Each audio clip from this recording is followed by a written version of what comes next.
आप देख रहे हैं आवाज़ इंडिया टीवी। इस वक्त हम आदरणीय भिक्खु आनंद, जो कि अखिल भारतीय महाबोधि मुक्ति आंदोलन के राष्ट्रीय अध्यक्ष हैं, उनसे बात कर रहे हैं।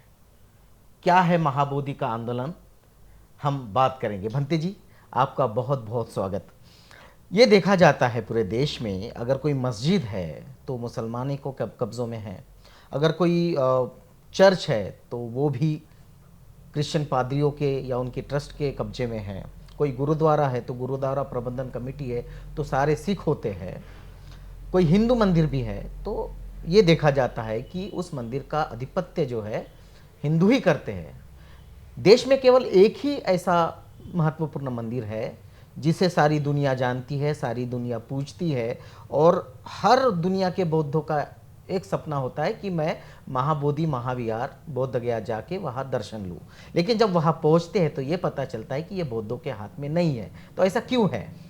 मैं सर्वप्रथम आवाज़ इंडिया से जुड़े हुए दर्शकों को अपनी शुभकामना प्रदान करते हुए, आपने जो ये प्रश्न किया, ये एक बहुत महत्वपूर्ण प्रश्न है ये। और ये महत्वपूर्ण प्रश्न इसलिए है कि जितने भी हमारे देश के बौद्ध भिक्षु हैं, मैं उनसे एक बात पूछता हूँ कि पहला मेरा प्रश्न है कि आखिर आप भिक्षु क्यों बने? आपका उद्देश्य क्या है भिक्षु बनने का?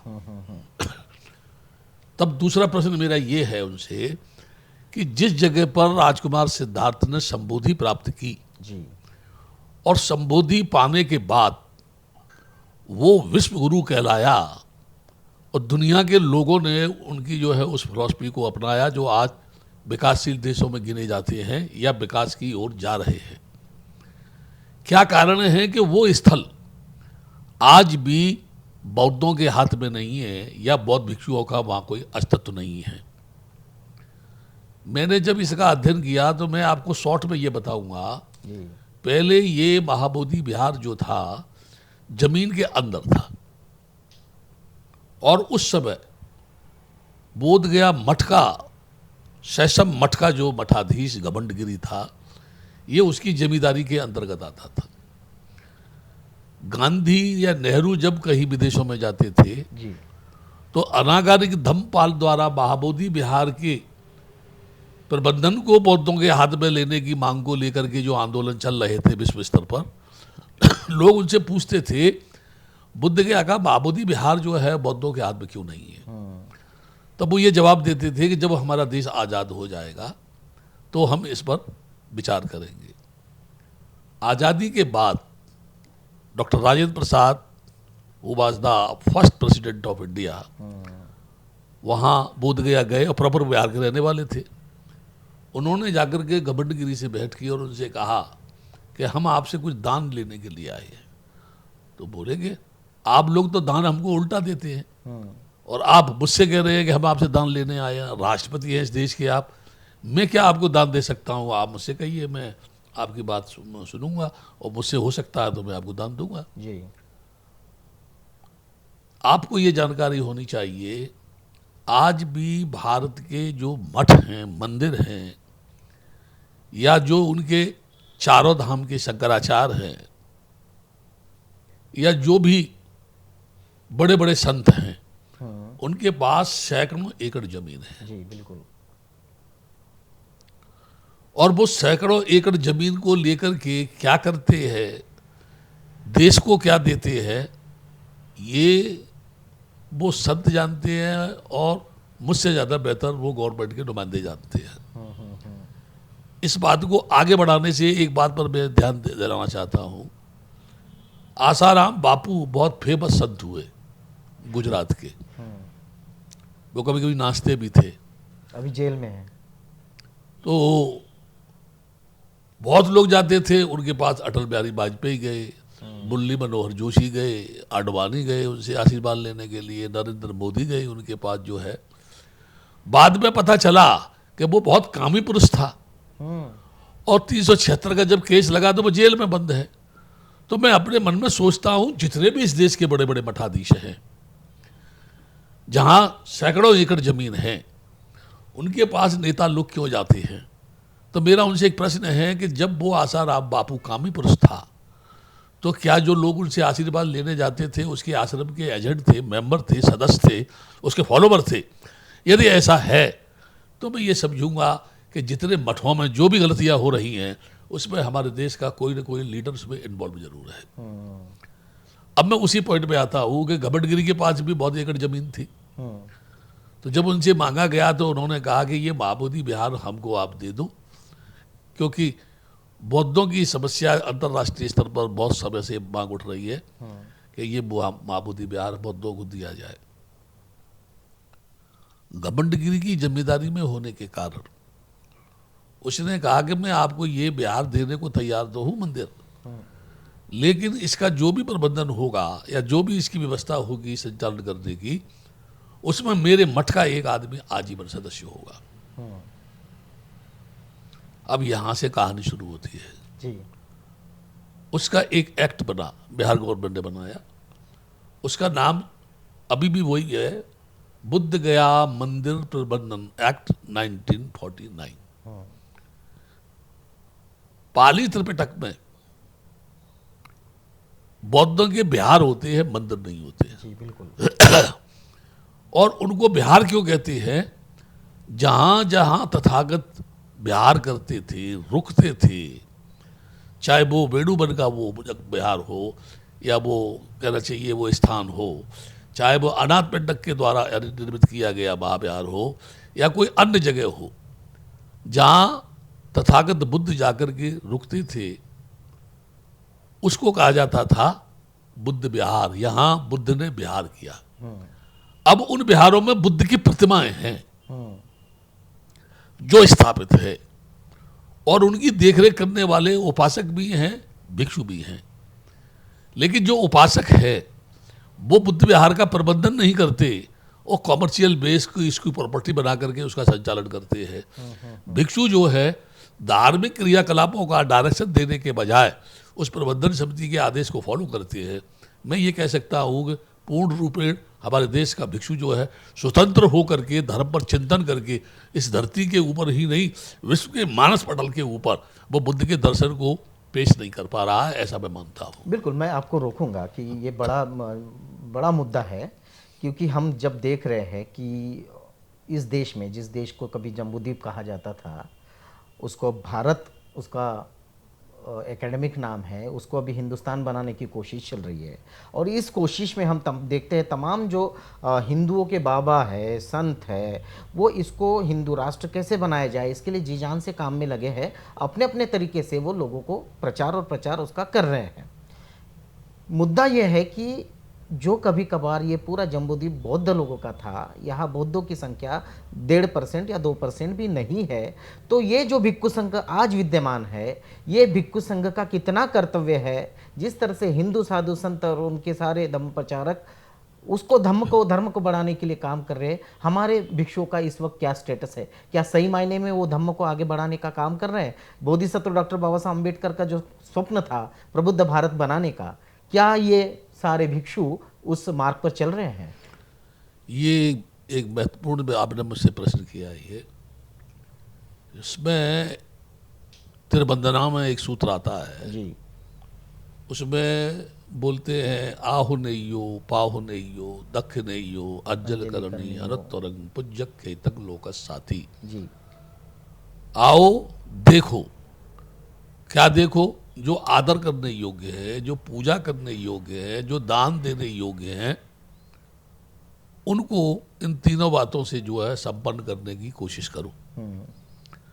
पहली बात तो मैं ये कहना चाहता हूं यहां पर कि जो भिक्षु हैं, ये मैं तो खुले चैलेंज से कहता हूं, पूरे देश भर में बोलता हूं,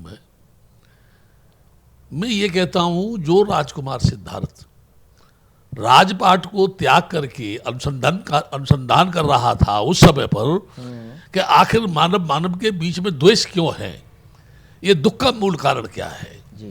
क्या कोई अदृश्य शक्ति है, कोई पावर है जिसको खुश करने से सुख प्राप्त हो सकता है? तो उस समय के बड़े बड़े संत मुनियों ने उनसे बातचीत की, तो राजकुमार सिद्धार्थ ने केवल एक ही बात कही थी, इन बातों से मेरा कल्याण हो सकता है, लेकिन मैं ये कहूँगा, मुझे उस ज्ञान की आवश्यकता है जो जनमानस की समस्याओं का समाधान करे। इसलिए उसने स्वयं अनुसंधान किया जी बोध वृक्ष के नीचे जाकर के, जी और ये पाया कि ये दुनिया परिवर्तनशील है, क्षण के बाद है, जन्म लेने के बाद मृत्यु निश्चित है। तो जो राजकुमार सिद्धार्थ संबोधि पाने के बाद सम्यक संबुद्ध बना, वो सारी जिंदगी भिक्षा पात लेकर के मांग कर खाता रहा, और जनमानस के बीच में अपनी उस चेतना के द्वारा प्राप्त उस प्रज्ञा की ज्योति को अंधकार में प्रज्वलित करते हुए मानव को मानव से जोड़ने का एक मार्ग नहीं बताता रहा, बल्कि ये कहता रहा कि तेरी सारी दुखों की समस्या का मूल तेरे मन की तृष्णा है, मोह है, लालच है, जो तुझे सुख की प्राप्ति नहीं होने दे रहा है। लेकिन वर्तमान समय में हमारे भिक्षुओं का लक्ष्य, लोग बुद्धिज्म को समझ रहे हैं कि नहीं समझ रहे हैं, जिसका ये प्रतिनिधि है, जिसका ये धम्म गुरु है, इनका लक्ष्य केवल ये है हाउ टू गेट मनी। ये भिक्षु जब इस रास्ते पर आ जाएगा तो बुद्ध के आदर से भटक गया है वो। मैं ऐसा मानता हूं। क्यों ऐसा मानता हूं? वो बुद्ध जिसने बगैर किसी हथियार के, बगैर किसी फौज के, जिस अंगुलीमाल को राजा की फौज तक नहीं उसको पकड़ पाई थी, वो बुद्ध दो शब्द से कान पकड़ के अंगुलीमाल को ऐसे ले आया था जैसे कोई संत या जैसे कोई उपासक किसी शेर के कान को पकड़ करके जो है ले आए अपने साथ जो है। यहां मैं ये कहना चाहता हूं, जो अपने मन पर विजय प्राप्त नहीं कर सकता है, जो अपनी तृष्णा से स्वयं मुक्त प्राप्त नहीं कर सकता है, जो उसके मन के अंदर जो लालसा है, लालच है, उससे वो मुक्त नहीं हो सकता है। तो मैं ये कहना चाहता हूं, बुद्ध ने जो कहा उस पर बुद्ध चला, और उसकी करनी और कथनी को देख करके, उसके आचरण को देख करके, उसके सील को देख करके, उसके चरित्र को देख करके, निरंतर उसकी चलती हुई उस प्रक्रिया को देखते हुए राजा महाराजाओं के बेटे तक घर छोड़ के बेघर होकर भिक्षु बनने को तैयार थे। लेकिन आज जीवन से ऊबे हुए लोग या आर्थिक समस्याओं से ग्रसित लोग, कौटुंबिक समस्या से ग्रसित लोग जो है चीवर धारण करके धर्म से विमुख होकर के अपने परिवारों का पालन पोषण करने के लिए लगे हुए हैं। इसलिए सामाजिक नजरिए से समाज के बीच में आने से उनको तकलीफ है, क्योंकि वो इतने भरे हुए हैं अंदर से उन चीज़ों से, जिन चीज़ों को बाहर आने से इतनी शर्मिंदगी उनको महसूस होती है कि समाज के सामने टिके रहना उनके लिए मुश्किल है।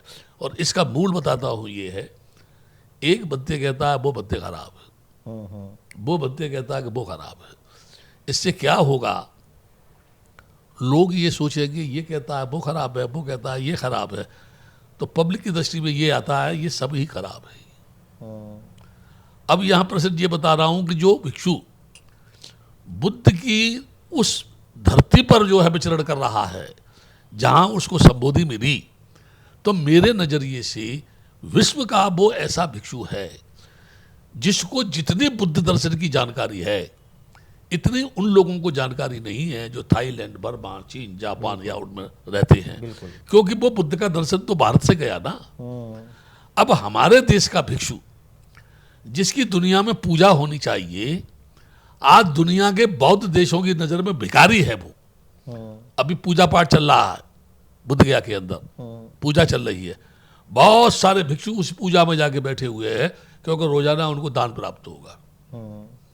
जबकि जहां भिक्षुओं की संगीति हो वहां उनको जाना चाहिए, बिल्कुल, है ना। तो मैं ये कह सकता हूं कि आज का भिक्षु जो है वो धर्म की स्थिति क्या है, बुद्ध ने हमको क्या दिया था। अकेले बुद्ध ने सारी दुनिया को जम्बूद्वीप कैसे बना दिया, सम्राट अशोक जैसा हिंसक व्यक्ति कैसे बुद्ध के मार्ग पर आ गया, डॉक्टर अंबेडकर जैसा उत्पीड़ित व्यक्ति जिसको लोगों ने जातवाद की आग में जलाया, वो आदमी ये कहता है कि उस धर्म का मूल्य नहीं है जो मानव मानव के बीच खाई पैदा कर रहा है। वो धर्म मानसिक दृष्टि से मानव का नहीं हो सकता है जो एक मानव को दूसरे मानव का शोषण करने की संदेश दे रहा है। या वो भगवान जिसकी दृष्टि में मानव का मूल्यांकन नहीं है, वो मंदिर का बैठा हुआ पुजारी महिलाओं को धक्के मार के मंदिर से बाहर निकाल देता है कि तू अमुक जाति की है। क्या भगवान के दरबार में भी ये जातवाद चलता है? इन सारी चीज़ों को बुद्ध ने उखाड़ फेंक एक प्रज्ञा की ज्योति इस धरती पर जलाई थी, उसे समाप्त करने के लिए वो ब्राह्मण वर्ग जिसने बुद्धिज्म में बहुत बड़ी भूमिका निभाई, मैं सारी दुनिया के या भारत के ब्राह्मणों का मैं उनको दोष नहीं देता हूं, ब्राह्मण खराब नहीं है, ब्राह्मण के अंदर जो पाखंडवाद घुसा है, जैसे ब्राह्मणवाद कहता हूं मैं, उसकी वजह से देश पतन की ओर जा रहा है। तो भिक्षुओं को संसार के बीच में ये रखना है कि वो बुद्ध की धरती जहां अशोक जैसे चंडाल ने हिंसा को त्याग कर अहिंसा की शरण स्वीकार की, वो बुद्ध की धरती जहां अंगुलीमाल जैसा डाकू बुद्ध की शरण में आकर के एक महान भिक्षु बना, वो बुद्ध की धरती जहां इंसान इंसान को गले लगाता था, वो बुद्ध की धरती जहां जंगलों में जानवर तक बुद्ध के सामने आकर के शांति से उनकी बात को, उनकी चेतना को या उनके ध्यान की अनुभूति करते थे और शांति से बैठ करके वहाँ शांति का लाभ उठाते थे। क्या कारण है कि उस भारत की धरती पर धीरे धीरे ये बुद्धिज्म जमीन के नीचे लोग दफन करने की कोशिश कर रहे हैं। और उसका एक एग्जाम्पल में इससे अच्छा मेरे पास कोई नहीं है इस आवाज़ टीवी को देने के लिए, कि जिस पुष्पमित्र शुंग ने भिक्षुओं का कत्लेआम करके उसे समाप्त करने का प्रयास किया और बुद्ध की उस संस्कृति, उस फिलॉसफी को आग लगाने की कोशिश की, जिसने ब्राह्मणवाद की जड़ों को हिलाया नहीं बल्कि उखाड़ के फेंक दिया था।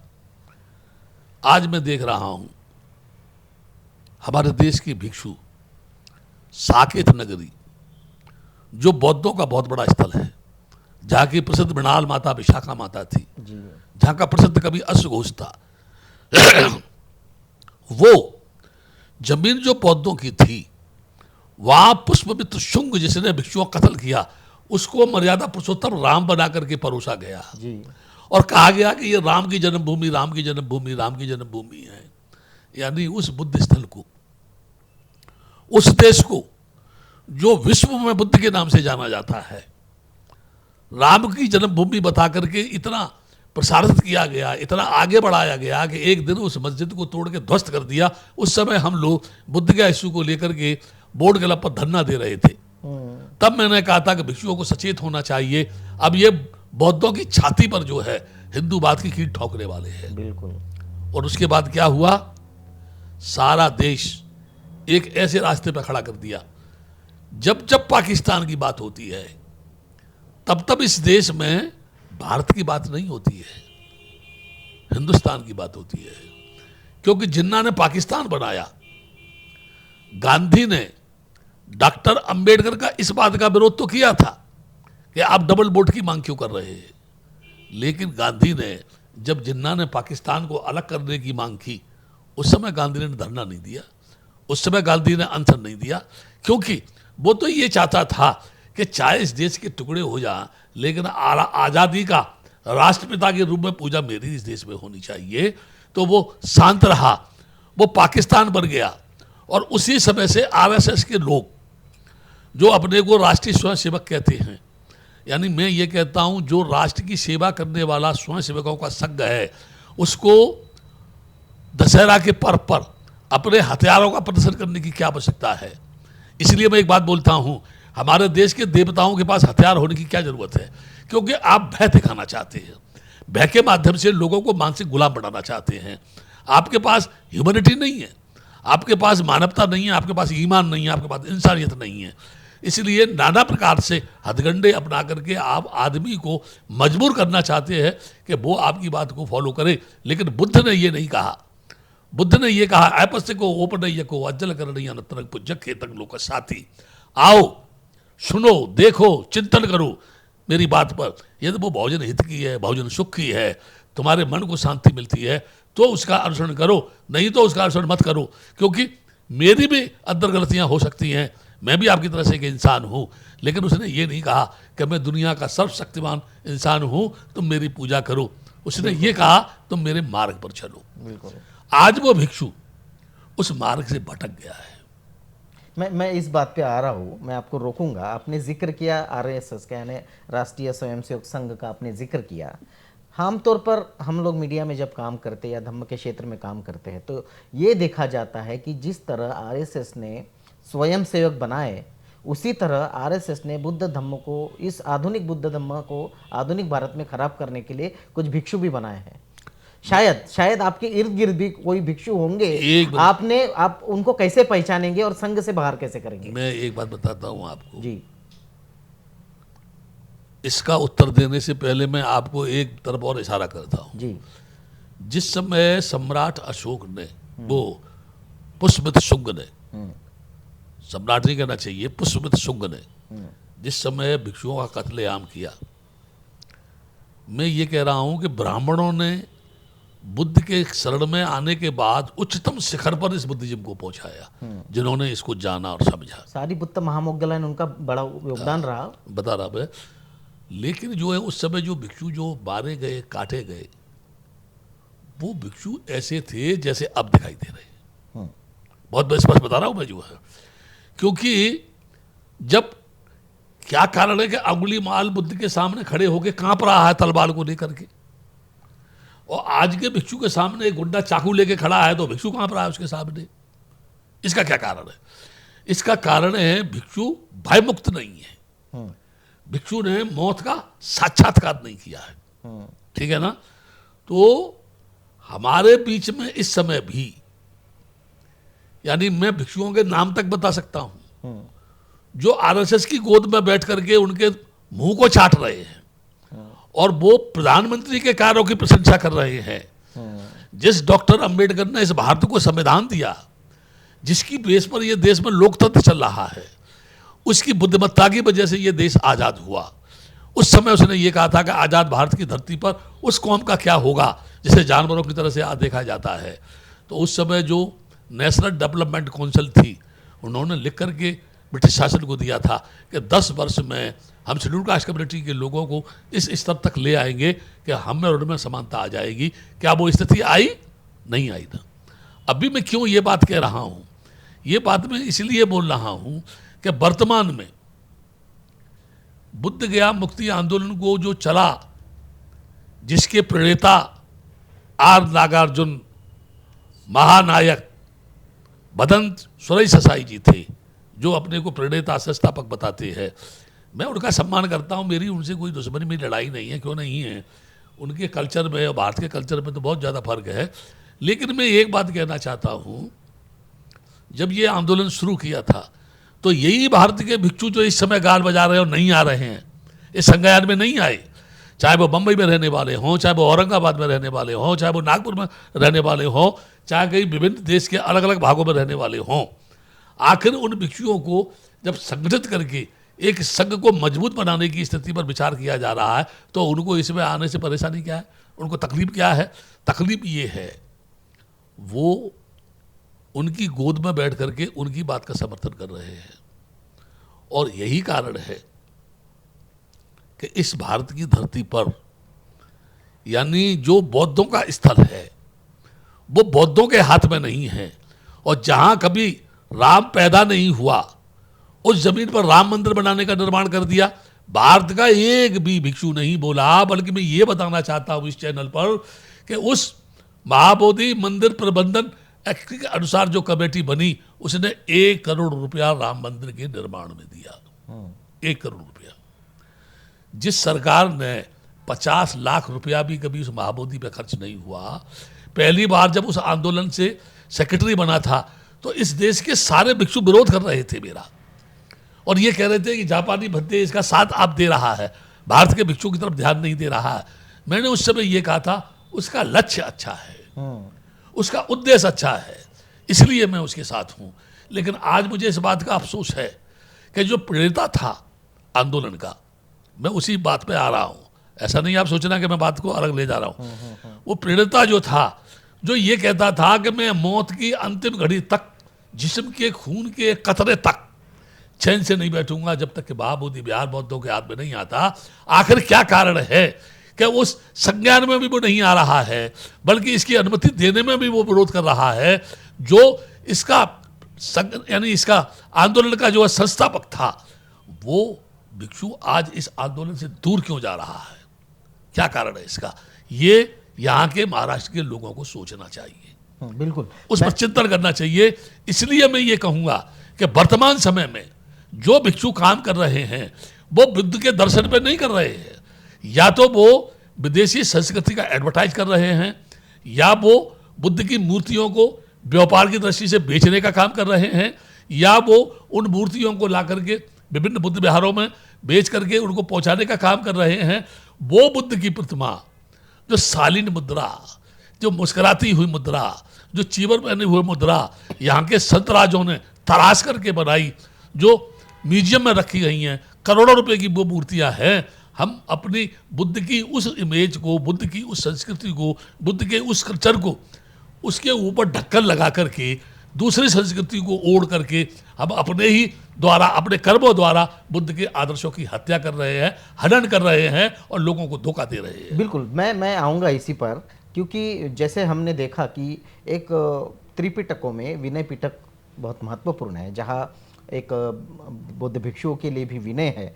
अभी आधुनिक काल में ये देखा जा रहा है कि जितने भी लोग भिक्षु बन रहे हैं, उपसंपदा ले रहे हैं, वे इस बात को कहते हैं कि अभी हम तो आधुनिक है, और आधुनिकता के इस जंजाल में उनमें आसक्तियाँ बढ़ रही है।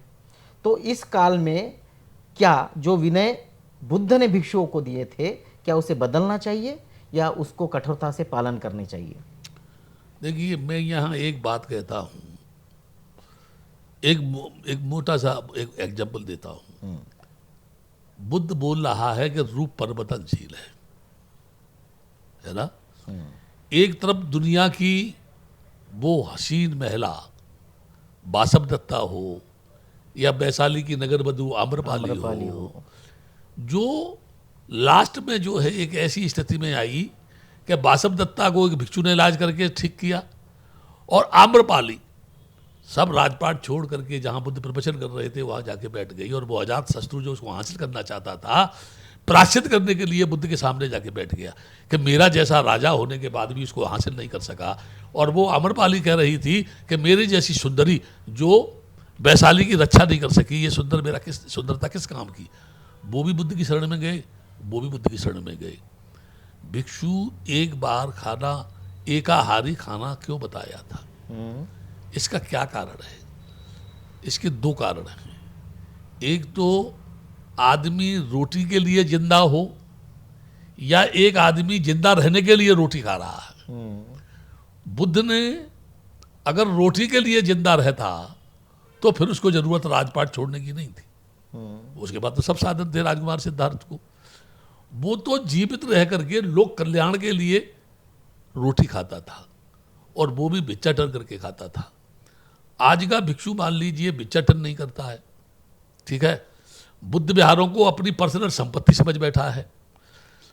आज भी व्यवस्था ये है, बुद्ध विहारों का प्रबंधन बौद्ध करे और धर्म का डायरेक्शन भिक्षु दे, लेकिन वो बौद्ध नहीं है जो विहारों की व्यवस्था कर रहे हैं, और वो भिक्षु जो धर्म का डायरेक्शन देना चाहते हैं उन्हें खुद पता नहीं है कि धम्म क्या चीज़ है। ठीक है, अभी सूत्र बोलते हैं, मैं एक सूत्र की बात कर रहा हूँ। कोई कल उपासक मेरे से कह रहा था, बुद्धं शरणं धम्मं शरणं संघं शरणं गच्छामि। ये बात क्या बुद्ध ने कही थी, है ना? तो वहाँ एक बात मैंने बोल रहा हूँ, यहाँ से बोल रहा हूँ मैं। हम पूजा में बोलते हैं बुद्धं जीवित पर्यंतं शरणं गच्छामि, ये च बुद्धा अतीता चाहिए च बुद्धा अनागता पचपन्ना च बुद्धा अम्बद्धामि शब्बता। यानी पहले बुद्ध हुए हैं, अब बुद्ध हैं, आगे बुद्ध होंगे, मैं उनको नमस्कार करता हूँ जी। ये बुद्ध कह रहा है, ठीक है।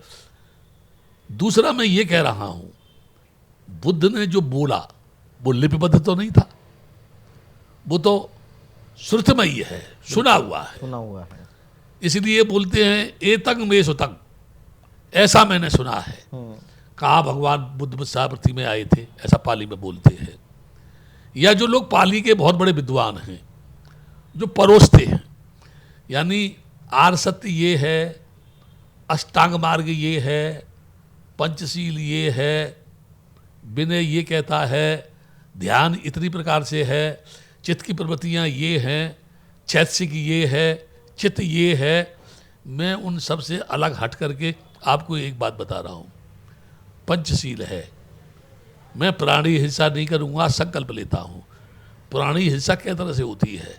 प्राणी हिंसा मन से होती है, प्राणी हिंसा तन से होती है, प्राणी हिंसा यानी वाणी से होती है, इसी प्रकार से चोरी मन से होती है, शरीर से होती है, वाणी से होती है, झूठ बोलता है, वाणी से बोलता है, मन में फरेब है, शरीर से भी वो ऐसा कर रहा है। जब तुम पंचशील का पालन नहीं कर सकते हो, तुम लोगों को विनय का वो बताते हो, इतनी विनय का हम पालन करते हैं, केवल इसमें एक विनय है, तुम तृष्णा को त्याग नहीं सकते हो।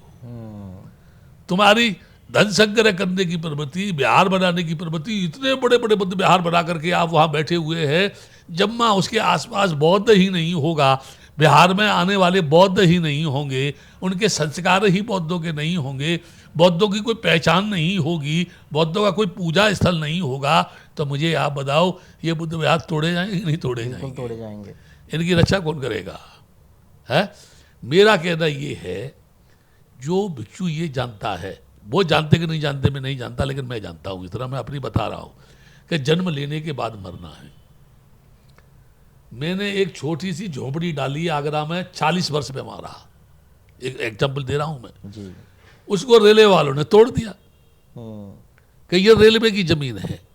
और मैं पहले लोगों से बोलता था, मैंने कि मैंने जानबूझ करके ये झोपड़ी यहाँ डाली है, मैं ये जानता हूँ जमीन रेलवे की है, मेरी नहीं है, लेकिन मैंने क्यों डाली है? मेरा लक्ष्य है भारत में बौद्धों के फंडामेंटल की लड़ाई लड़ना। मेरा लक्ष्य है भारत में बौद्ध स्मारकों को संरक्षण प्रदान करना, बौद्ध स्मारकों को बौद्धों के हाथ में लेना। मेरा मकसद है जो भी मंदिर बुद्ध विहारों से मंदिर के रूप में बदले गए हैं उनको वापस लेना। तो मुझको तो कोई लड़ाई लड़ने का एक मौका चाहिए ना। मैंने वो झोपड़ी डाली, उन्होंने तोड़ दी, अब वो बोलते इंक्रोचमेंट है। मैं आपके चैनल पे बोल रहा हूँ, इस देश में जितने भी मंदिर बने हुए हैं, 2009 में सुप्रीम कोर्ट का आदेश है कि सरकारी जमीन पर जो भी मंदिर बने हुए धार्मिक स्थल है वो भावनाओं से नहीं जुड़े हुए हैं, धन प्राप्त करने का एक साधन मात्र है, इसलिए इनको हटाया जाए। अब 23 चल रही है, क्या भारत सरकार ने उनको तोड़ा, हटाया? नहीं हटाया। अभी मैं एक बात कहता हूँ, क्या वो जमीन भारत सरकार ने उनको दान में दी है? क्या वो जमीन भारत सरकार ने उनको रजिस्ट्री की है? क्या वो जमीन भारत सरकार ने उनको पट्टे पे दी है? तो रेलवे वालों को मैंने पूछा, 60-70 मंदिरों की मैंने सूची दी उनको, रेलवे वालों को, कि मुझे आप ये बताएं, ये मंदिर जो रेलवे की जमीन पर बने हुए हैं ये इलीगल है या लीगल है? अगर ये लीगल है तो क्या आपने जमीन इनको दी, बेची आपने? आप कौन है इसको बेचने वाले? ये तो मंत्रिमंडल फैसला लेगा रेलवे का जो है। और यदि ये इलीगल है तो आपने बंदे आनंद के बुद्ध विहार को तोड़ दिया, जो एक छोटा सा कमरा था, आप इनको तोड़ने में तुमको क्या तकलीफ हो रही है? यानी भारत की धरती पर सरकार ये तमाम मंदिरों का निर्माण करने के लिए तो करोड़ों रुपया फंड देने को तैयार है, लेकिन किसी बुद्ध विहार का विकास हो, डेवलपमेंट हो और वो भारत की धरती पर कुछ काम करे, ये इनको बर्दाश्त नहीं है। क्योंकि पुष्पमित्र राम से लेकर के अभी तक भी बुद्ध की संस्कृति पर प्रहार जारी है। तरह तरह के कानून बना करके इस बात की कोशिश की जा रही है कि आदमी हमारे धर्म को छोड़े नहीं। लेकिन मैं इस चैनल से कह रहा हूँ, ये देश के हिंदू रक्षकों, हिंदू हित की बात करने वाले लोगों, हे देश के साधु संतों, जो तुम हिंदू गणराज्य स्थापित करना चाहते हो, मैं बड़े बड़े नेताओं से ये पूछ रहा हूँ कि तुम जिनको ये कहते हो कि वो पाकिस्तान ये हिंदुस्तान है, तो तुम मुझे बता दो, तुम्हारी वो बेटियाँ, तुम्हारी वो लाडली पुत्रियाँ, क्या उनको हिंदू समाज में बेटे नहीं मिले? क्या उनको क्षत्रिय समाज में लड़के नहीं मिले? आखिर उनको छोड़ करके मुसलमानों की गोद में जाके क्यों बैठ गई?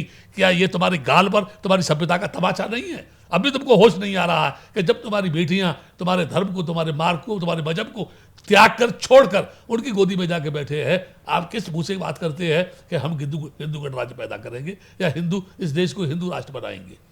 पाकिस्तान बन गया क्योंकि वो पैगंबर के नाम पर एक है। ये हिंदू तो जातवाद में टुकड़ों में बटा हुआ है और ये ईश्वरवाद के नाम पर एक नहीं है। कोई शंकर को मानता है, कोई ब्रह्मा को मानता है, कोई विष्णु को मानता है, कोई कृष्ण को मानता है।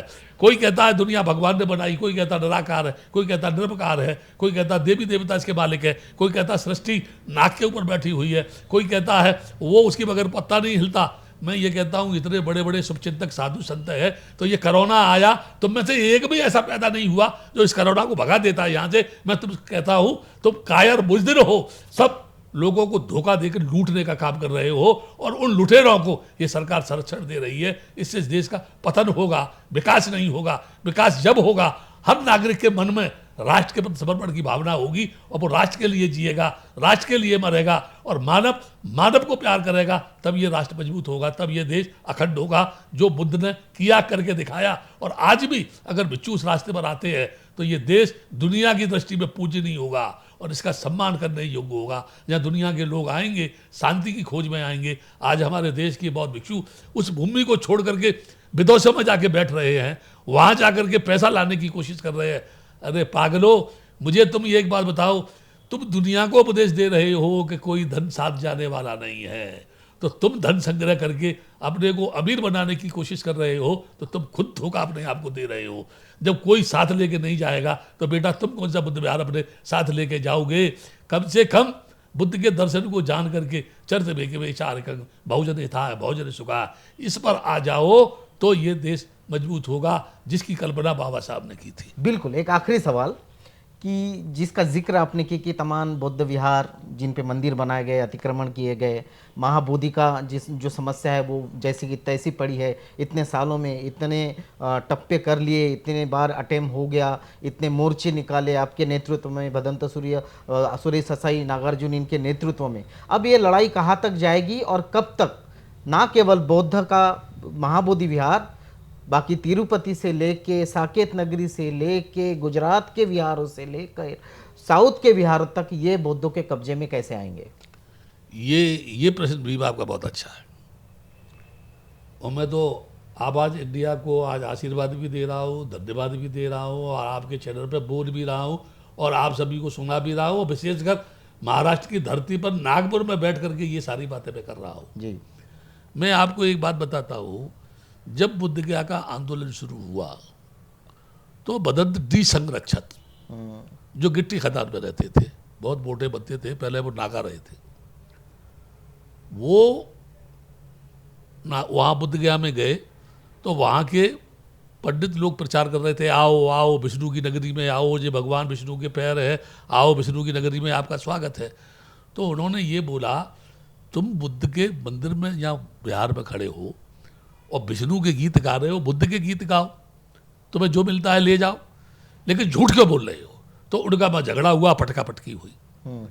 उस समय पर वहाँ के डीएम थी राजबाला वर्मा, उसने एक कानून पारित किया कि नागपुर से जो नागपुरिया लोग आते हैं ये झगड़ा करते हैं या विवाद खड़ा करते हैं, इसलिए इनकी एंट्री को जो है प्रतिबंधित किया जाना चाहिए। अच्छा। तो पहला टप्पा कहाँ से निकला? चैत्य भूमि से लेकर के दिल्ली होते हुए राजगिरी नालंदा से बुद्ध गया में जाके समाप्त हुआ। पूरे देश भर में एक प्रश्न पैदा किया मैंने, हर पार्टी के लोगों से पूछा, जब से बुद्ध गया मंदिर प्रबंधन एक्ट 1949 बना है, एक बार भी उसकी मैनेजमेंट कमेटी में बुद्धिस्ट सेक्रेटरी क्यों नहीं बना? एक प्रश्न पैदा किया। उस समय किसी ने ससाई जी को राय दी, बद्दे जी पिटीशन दायर कर दो आप। तो सरकार क्या कहती है, अभी ये सुप्रीम कोर्ट में पिटीशन है इसलिए सरकार कुछ नहीं कर सकती है। बद्दे जी, सुप्रीम कोर्ट में फैसला होगा वो सरकार उसको मानेगी। उस समय पर शशि भूषण और उनका बेटा, यानी पिताजी का नाम क्या था, लड़के का नाम क्या है, मैं उसमें भ्रमित हूँ, नहीं जानता मैं, वो दोनों बाप बेटों में से बेटे ने कहा मेरे से, बद्दे जी इस पिटीशन के डालने से आपकी समस्या समाधान नहीं होगा, क्योंकि भारत का बहुसंख्यक हिंदू ये जानता है कि अगर बुद्ध गया का महाबोधि विहार बौद्धों के हाथ में दिया तो समस्त जितने मंदिर हैं इन सबको ये मांगने की मांग करेंगे, लेने की। इसलिए इसको राजनीतिक मुद्दा बना करके पूरे राष्ट्र में जन आंदोलन खड़ा करो, जो सरकार के ऊपर इस बात का दबाव डाले कि बौद्धों की समस्या को आप हल क्यों नहीं कर रहे हैं। इस संविधान सबको समानता का हक देता है। उस समय पर इंद्रजीत गुप्त जो गृह मंत्री थे, आंदोलन बहुत पीक पे चल रहा था। समस्या ये थी कि भदंत जी की बात को पत्रकार नहीं समझते थे और पत्रकारों की बात जो है भदंत जी नहीं समझते थे। मैं दुभाषिए के बीच में जो है बात करता था, तो ज्यादातर बातें मैं ही करता था। उस समय पर इंद्रजीत गुप्त ने बोला कि आप यदि अपने पिटीशन को वापस ले लें तो मैं कुछ बौद्धों के लिए कर सकता हूँ।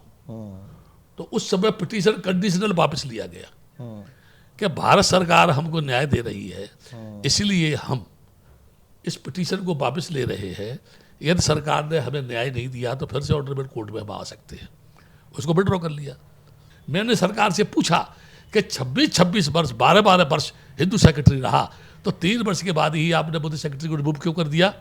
अभी यहाँ मैं ये की बात ये बता रहा हूँ, जिस मैनेजमेंट कमेटी ने राम मंदिर के निर्माण में 1 करोड़ रुपया दिया, उस महाबोधि विहार की दिशा छीण हो रही थी, उसकी लोहे की छड़ें निकल रही थी, उस पर तमाम पेड़ उग रहे थे, उसकी मरम्मत 45 लाख रुपया दे करके हम लोगों ने, जो दान का पैसा था, मैनेजमेंट कमेटी का पैसा नहीं था, उसकी मरम्मत कराई और 7 लाख रुपया दे करके उसकी रासायनिक धुलाई कराई उसकी।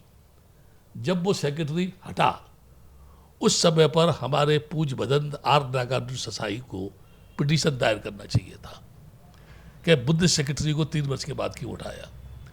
जब आंदोलन पीक पे आया, पुनः गर्व हुआ और मैं मंत्रियों से मिला, उनके सामने भी मुख्यमंत्री से मिला। अब इस समय पर वर्तमान सुप्रीम कोर्ट में 3 पिटीशन है। एक भदंत आर नागार्जुन ससाई का है, दूसरा एक अरूप ब्रह्मचारी था, उसकी डेथ हो गई, तीसरा एक दार्जिलिंग का कोई लामा फैमिली से जुड़ा हुआ आदमी है, बुड्ढा, उसका पिटीशन है। वो लोग क्या बोलते हैं, ये बात बहुत समझने की चीज है। ये उस समय पिटीशन दायर किया तो सेक्रेटरी जब बना, जब पिटीशन वापस लिया, और अब पिटीशन दायर किया। मेरा कहना यह है, उस समय लालू ने हम 4 लोगों को मेंबर बना के कमेटी में आंदोलन को तोड़ने की कोशिश की थी, उसको हमने कामयाब नहीं होने दिया।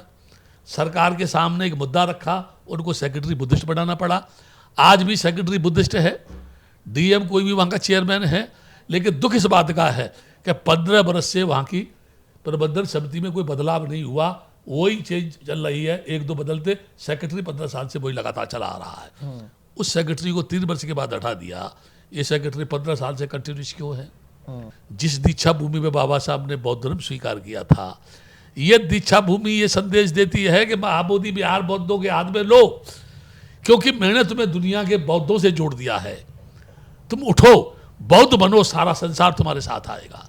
और हम अपने आप में यहीं भटके हुए हैं, उलझे हुए हैं, उन्हीं की यानी चापलूसी में लगे हुए हैं। आज ही भिक्षुओं ने ये निर्णय लिया है कि इस आंदोलन को पुनः तेज करने हेतु इसका पुनर्गठन करके एक बार पुनः यहाँ के कार्यक्रम के बाद दिल्ली में कार्यक्रम करके हम लोग एक मेमोरेंडम देने वाले हैं, और उसके बाद राष्ट्रीय स्तर पर फिर से इस आंदोलन को तेज करने वाले हैं। और जो भिक्षु, जो लोग यानी समाज को गुमराह करके अपनी रोटियां सेक रहे हैं या धन प्राप्त कर रहे हैं, मैं उनको सड़क पर बेनकाब करूंगा।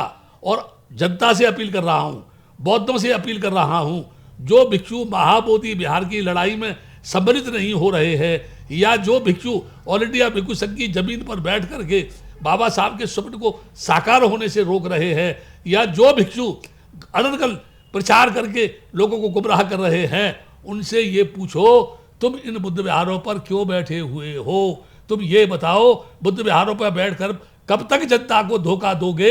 जब धर्मगुरु ही एक मंच में आकर के महाबोधि विहार को बौद्धों के हाथ में लेने की लड़ाई नहीं लड़ेंगे तो कौन लड़ेगा? इसलिए हटो इन बुद्ध विहारों से, उस आंदोलन में भाग लो जाकर के, नहीं तो उनकी रोटियां बंद करो। ये मैं अपनी पब्लिक से अपील करता हूँ इस आवाज़ इंडिया के माध्यम से, और अपनी बात समाप्त करता हूँ। बिल्कुल, तो ये समस्या जो है महाबोधि महाविहार बोध गया की, ये कानूनी पचड़े में है, आंदोलन का इंतजार है। सारा भिक्षु संघ एकत्रित होकर केवल बोध गया नहीं तो तमाम इस जम्बूद्वीप में जो धरोहर है बौद्ध संस्कृति के, तमाम वो पुराने विहार जो आज मंदिरों में बदले जा रहे हैं, चाहे साकेत नगरी हो, चाहे तिरुपति बालाजी हो, इनको फिर से हमारे कब्जे में लाने के लिए एक बड़ा आंदोलन खड़े करने की आज ज़रूरत है। बंते जी, आपने बहुमूल्य वक्त दिया, आपका बहुत बहुत धन्यवाद।